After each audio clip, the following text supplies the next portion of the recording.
भाई कसम से बता रहा हूं, समझ में नहीं आ रहा है कि इस बात की खुशी मनाऊं कि कोहली ने कल के दिन शतक मारा, या इस बात का मातम बनाऊं कि पहला ओडीआई मैच जीतने के बाद भी भारत जो है न्यूजीलैंड से अपने ही घर पे 2-1 से सीरीज हार गया। और पता नहीं क्यों भाई बहुत ज्यादा दुख नहीं होता है, जबकि ये कितनी बड़ी बात है भाई, इतनी आसानी से भारत घर पे ओडीआई सीरीज हार गया है।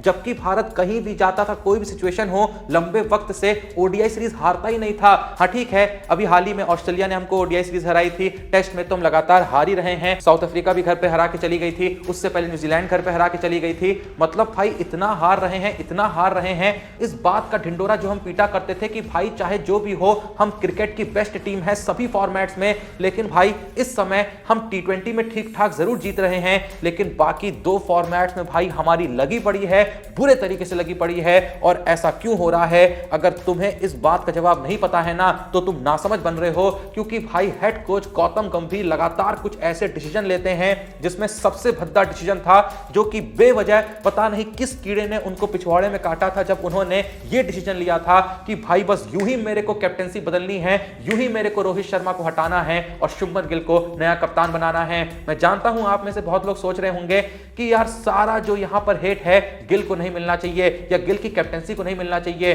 भाई जब प्लेयर्स अच्छा नहीं करेंगे, जब बॉलर्स विकेट नहीं लेंगे, जल्दी विकेट लेने के बाद भी बड़ी पार्टनरशिप बनने देंगे, तो आखिर कप्तान क्या ही कर लेगा? भाई क्यों नहीं करेगा कप्तान? और कौन करेगा अगर कप्तान नहीं करेगा? भाई कप्तानी का काम क्या है? जब विकेट्स नहीं मिल रहे हैं तो ऐसा दिमाग लगाओ, ऐसी फील्ड लगाओ, ऐसी सिचुएशन बनाओ कि भाई विकेट्स खींचे जा सकें। हाँ ये सच है कि बॉलर्स को भी अच्छी बॉलिंग करानी पड़ती है, लेकिन तुम खुद बताओ इस पूरी सीरीज में एक पल के लिए भी तुमको ऐसा लगा मैच के दौरान कि इस टीम का कप्तान गिल है? भाई हमको पता है कि गिल कप्तान है, लेकिन गिल की कैप्टेंसी को देखकर ये फील आ रहा था कि भाई क्या कप्तानी कर रहा है, ये तो पूरा जोर लगा रहा है। भाई अगर गिल की कैप्टेंसी टॉप नॉच लग रही होती ना, उसके बावजूद भी रिजल्ट्स हमारे फेवर में नहीं जाते, मैं तो भी कह रहा होता कि गिल की कैप्टेंसी में हमने कोशिश तो करी, लेकिन उसके बावजूद भी हार गए। लेकिन भाई कप्तानी के मामले में जो तीनों ही मैचेस में हगा है, आराम से भाई हर मैच में जब भी विपक्षी टीम टिकना चाह रही थी वो टिक ले रही थी, जिस गियर पे खेलना चाह रही थी खेल ले रही थी, और शुभमन गिल दोनों हाथ खोल के बस मस्त आराम फरमा रहे थे।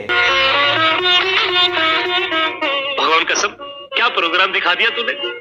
कसम से भाई इस बात को कोई कैसे एक्सेप्ट करेगा कि जो हमारी टीम के कैप्टन थे रोहित शर्मा, वो एज अ कैप्टन अपने लास्ट 8 ओडीआई मैचेस जीत के आए थे। 3 मैच लगातार, पहले इंग्लैंड के खिलाफ जीते थे, फिर बांग्लादेश के खिलाफ, फिर पाकिस्तान के खिलाफ, फिर न्यूजीलैंड के खिलाफ, फिर ऑस्ट्रेलिया के खिलाफ, और फिर चैंपियंस ट्रॉफी के फाइनल में न्यूजीलैंड को हमने हराया था। लेकिन उसके बाद भाई क्या खेला खेला जाता है कि उनको कप्तानी से हटा दिया जाता है, शुभमन गिल बनते हैं इंडिया के नए कप्तान। और जब से रोहित शर्मा को ओडीआई कैप्टेंसी से हटाया गया है, इंडिया भाई 9 में से मात्र 4 मैचेस जीतने में सफल रही है। अब बताओ भाई इसमें हम दोष अगर हेड कोच और कैप्टन को ना दें तो किसको दें? ओवरऑल भाई गिल का अगर कैप्टेंसी रिकॉर्ड उठा के देखो, जब से वो कप्तान बने हैं, 2-2 से हमने इंग्लैंड में टेस्ट सीरीज ड्रॉ कराई, जो कि एक बराबर का या फिर कहे ठीक ठाक रिजल्ट हम मान सकते हैं, 2 पल के लिए अच्छा रिजल्ट मान सकते हैं।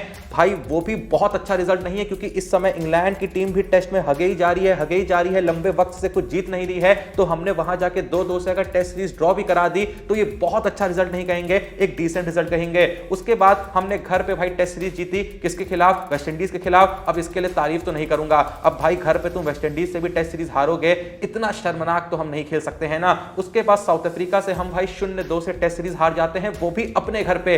मतलब घर पे टेस्ट सीरीज हारना हमने कितना नॉर्मल कर दिया है, जबकि घर पे एक टेस्ट मैच हारना भी भाई इतनी बड़ी बात होती थी कि भाई पूरे क्रिकेट जगत में बवाल मच जाता था कि इस टीम ने इंडिया को घर में आके टेस्ट हरा दिया है। उसके बाद भाई हम ऑस्ट्रेलिया से ओडीआई सीरीज खेलते हैं, वहां भी 1-2 से हार के आते हैं, फिर न्यूजीलैंड से घर पे एक बार फिर से हम 1-2 से सीरीज हार चुके हैं। अब बताओ भाई अगर मैं कैप्टन को दोष ना दूं तो किसको दूं? भाई तुम्हारे हिसाब से कौन है दोषी? कमेंट सेक्शन में बता दो। तुम चुन चुन के भाई चलो निकाल सकते हो, इस बॉलर ने अच्छा नहीं करा, इस सीरीज में रोहित शर्मा नहीं चले, तो भाई किसी सीरीज में रोहित शर्मा चल भी रहे थे ना, वहां क्या कुछ अलग रिजल्ट आ गया था? ओवरऑल अगर कल के मैच की बात करें तो भाई शुरुआती विकेट्स इतने जल्दी हमने ले लिए थे, 5 रन पे भाई पहले 2 विकेट ले लिए थे, इवन भाई 58 रन पे हमने 3 विकेट न्यूजीलैंड के ले लिए थे। लेकिन उसके बाद भाई डैरल मिचेल नाम का ये जो दानव है, ये जो दैत्य है भाई, पता नहीं इसको क्या चुनूने काटते हैं। ठीक है ओडीआई का तो अच्छा बैट्समैन है ही, लेकिन जब ये इंडिया के खिलाफ आता है पता नहीं भाई इसको क्या हो जाता है। कल के दिन एक बार फिर से 137 रन की पारी भाई साहब ने खेली है और साथ में ग्लेन फिलिप्स ने कहा मिचेल भाई तुम चल रहे हो तो भाई हम भी चलेंगे,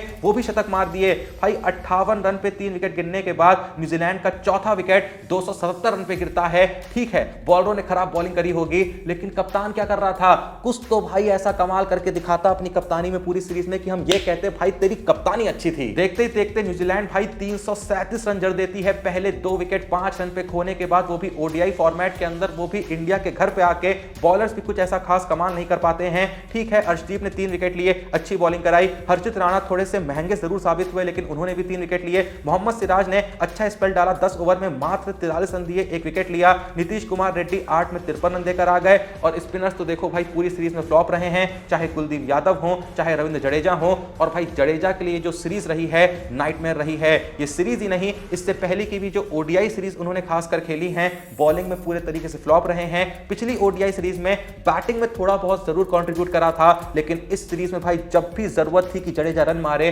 जडेजा ने हगा है। और पता नहीं अब मुझे ऐसा क्यों लग रहा है कि जडेजा का जो करियर है वो ओडीआई क्रिकेट में तो खत्म हो चुका है। अक्षर पटेल जडेजा को रिप्लेस करेंगे ओडीआई टीम में, और 2027 ओडीआई वर्ल्ड कप में भी जडेजा हमको नहीं दिखेंगे, अक्षर पटेल ही उनकी जगह लेने वाले हैं। और अगर ऐसा होता भी है तो भाई बहुत ज्यादा तुम शॉक्ड मत फील होना, क्योंकि भाई विकेट्स ही नहीं लिए बंदे ने, विकेट ले ही नहीं रहा है बॉलिंग में, बहुत ही नॉर्मल बॉलिंग, रन्स भी खर्च कर रहा है बंदा और साथ में विकेट्स भी नहीं ले रहा है। पता नहीं भाई जब से सीएसके ने उनको रिलीज करा है, जब से वो राजस्थान में गए हैं, जब से सीएसके से उनका नाता टूटा है, पता नहीं जडेजा को क्या हो गया है। बंदा ना बैटिंग कर रहा है ना बॉलिंग, और फील्डिंग में भी एक आध मिसफील्ड देखने को मिली है सीरीज में, जो कि सच में बहुत ज्यादा शॉकिंग है। खैर जहां हम बात कर रहे थे कल के मैच की, तो 338 रन का टारगेट चेस करने जब इंडियन टीम आती है बैटिंग पे, तो रोहित शर्मा एक बार फिर से फ्लॉप होते हैं। पूरी सीरीज में एक भी अर्धशतक देखने को नहीं मिला। पहले 2 मैचेस में अच्छी शुरुआत मिली, लेकिन उसके बावजूद ही विकेट फेंक के चले गए। तो ऐसे में हमने पिछली कुछ सीरीज में रोहित शर्मा की फिटनेस की तारीफ करी थी और ये कहा था कि रोहित शर्मा ने अपने हेटर्स को जवाब दिया है, जो कि दिया भी है। एक सीरीज के बेसिस पे मैं बहुत ज्यादा रोहित शर्मा को सुनाना नहीं चाहूंगा, क्योंकि भाई ऑस्ट्रेलिया में चल के आए थे, बड़ी बात है। फिर साउथ अफ्रीका सीरीज में भी उनके बल्ले से अच्छी परफॉर्मेंसेस आई थी। तो रोहित शर्मा के खिलाफ बहुत ज्यादा यहां पे क्रिटिसिज्म नहीं होना चाहिए, पर फिर भी भाई एक मैच में तो चलना चाहिए था। लेकिन वहीं पे बात करें अगर शुभमन गिल की, भाई इनके बल्ले से अर्धशतक तो देखने को मिले हैं इस सीरीज में। हालांकि कल के दिन ये भी फ्लॉप रहे, 18 बॉलों पे मात्र 23 रन बनाए, लेकिन भाई वो अर्धशतक भी किस काम के, जो भाई जीत में कन्वर्ट ना कर सके मैचेस को। अगर आपको अच्छी शुरुआत मिली थी तो आप कप्तान हैं, आपका नाम इतना बड़ा है, लोग आपको कल का कोहली कहते हैं, तो आपको भाई अच्छी शुरुआत मिलने के बाद अपनी पारी को इस तरीके से खेलना चाहिए कि भाई कम से कम अगर जीत की दहलीज पार नहीं करा पा रहे हो तो जीत की दहलीज के करीब तो लेके जाओ। लेकिन आते हैं अपने थोड़े बहुत रन बनाते हैं, खुद की बैटिंग को सेव करते हैं, खुद की टीम में जगह सेव करते हैं और निकल जाते हैं। और ऐसे में भाई फिर से मैं सवाल उठाना चाहूंगा गिल की कप्तानी पे। हाँ मैं बात जरूर उनकी बैटिंग की कर रहा हूं, लेकिन भाई अगर कप्तान हो तो बैटिंग में भी ऐसा कमाल करके दिखाना होगा कि लोग कहें कि कैप्टनसी वाली पारी खेली है।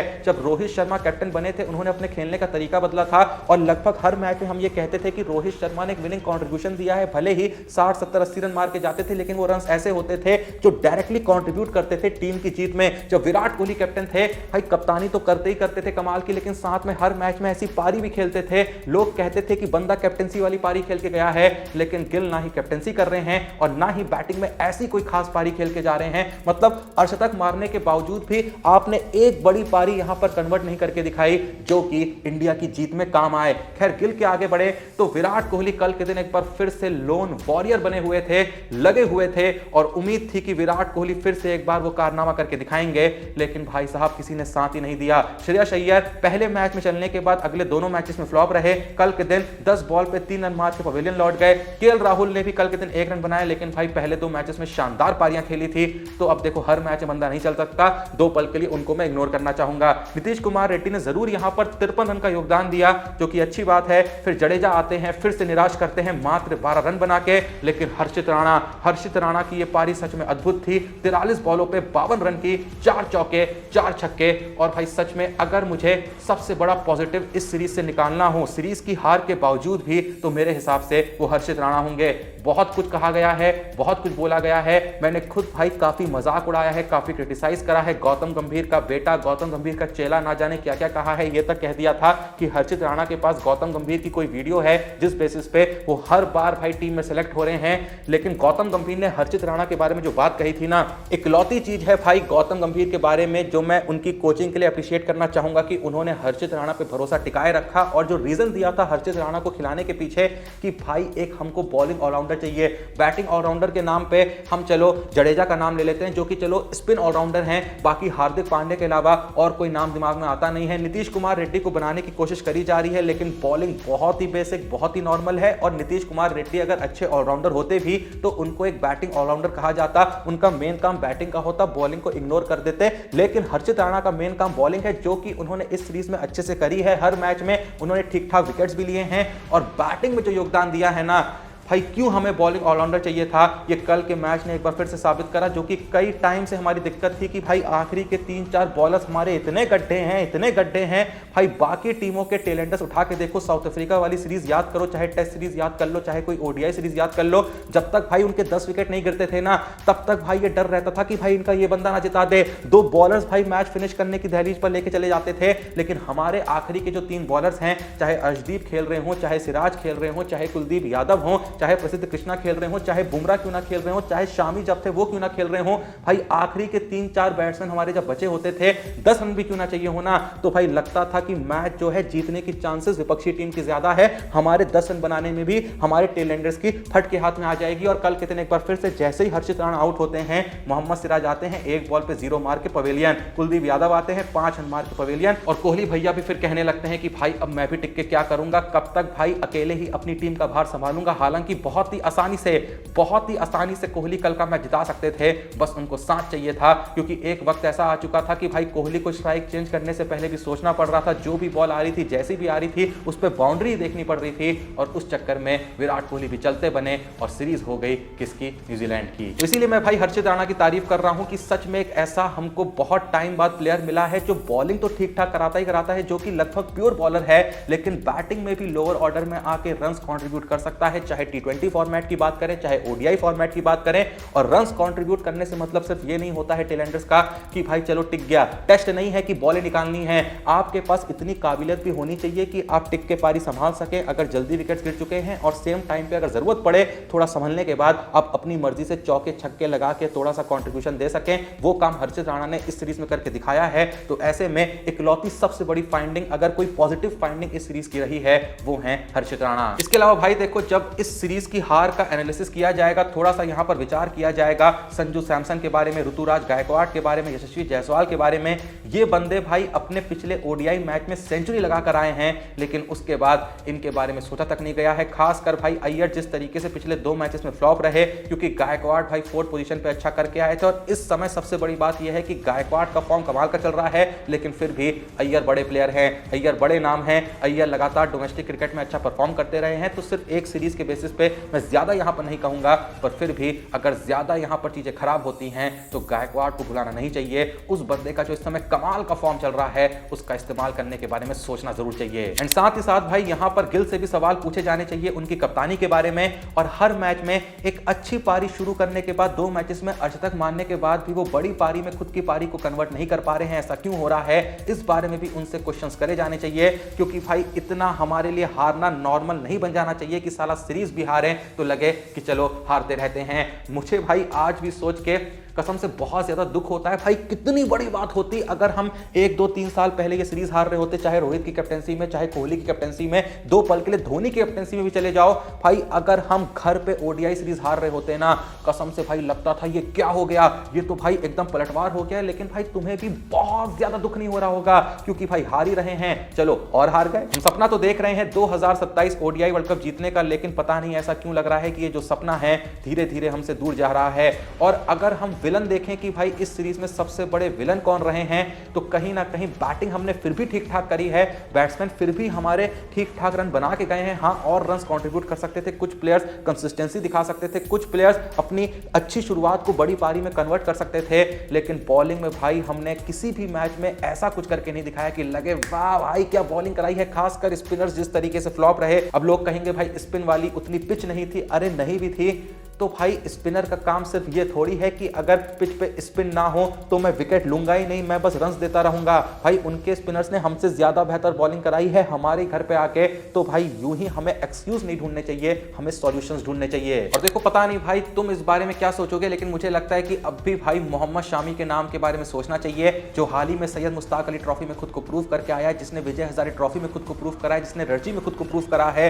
क्योंकि मोहम्मद शामी में कम से कम ये काबिलियत तो थी कि बंदा किसी भी सिचुएशन में आके कभी भी विकेट खींचना जानता था, चाहे शुरुआती ओवर दे दो भाई, बॉल को इस हद तक घुमाता था कि बैट्समैन की फट के हाथ में आ जाती थी। माना कि वक्त के साथ थोड़ी सी स्विंग कम हुई होगी, थोड़ी सी स्पीड कम हुई होगी, लेकिन अब भी भाई उसमें इतना दमखम था, वो किसी भी सिचुएशन में चाहे पिच सपोर्टिंग हो या ना हो, चाहे कितनी भी बड़ी पार्टनरशिप हो गई हो, वो बंदा आता था और कुछ भी करके विकेट्स खींच के भाई इंडियन टीम की झोली में डाल के जाता था। तो मुझे लगता है थोड़ा सा भाई उसके बारे में सोचना चाहिए। अब भाई ये लोग क्या सोचेंगे ये तो यही जाने। तुम क्या सोचते हो इस सीरीज की हार के बारे में, जो भी ऑनेस्टली तुम्हारा ओपिनियन है कि भाई क्या गलतियां हो रही हैं और क्या सही करना चाहिए। भाई सबसे पहले तो यही करना चाहिए कि गिल को कैप्टेंसी से हटा के अगर हो सके तो रोहित शर्मा को एटलीस्ट 2027 ओडीआई वर्ल्ड कप तक वापस कप्तान बनाना चाहिए, चाहे बैटिंग कैसी भी करें। तुम क्या सोचते हो इस बारे में कमेंट सेक्शन में बताओ। बाकी वीडियो को लाइक करो, चैनल को सब्सक्राइब करो। मिलते हैं नेक्स्ट वीडियो में, तब तक के लिए जय हिंद, धन्यवाद।